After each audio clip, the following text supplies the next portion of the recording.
అన్నాడంటే వేదం మోగింది,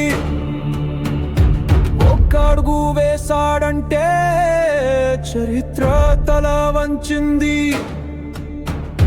రాముని బలం, శివుని తపస్సు, రక్తంతో రాసిన శపథమే ఆయన.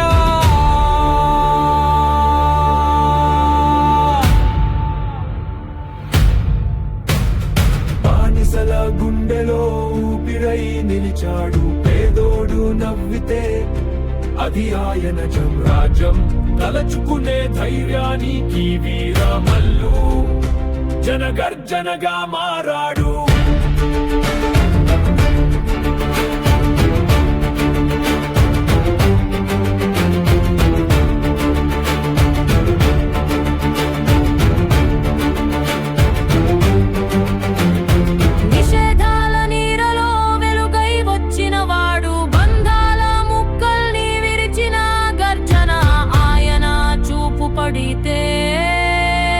దుర్మార్గం దరికి పోదు, ఆయన చెంత ఉంటే ఆకాశం మునిగిపోదు.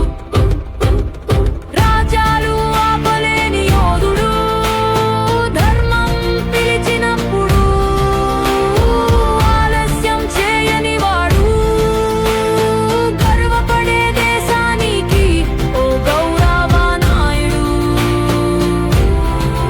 వీరమల్లు ఒక పేరు కాదు, ఒక తుఫాను. ఆయన వచ్చాడు, గడ్డ మీద నిలిచాడు.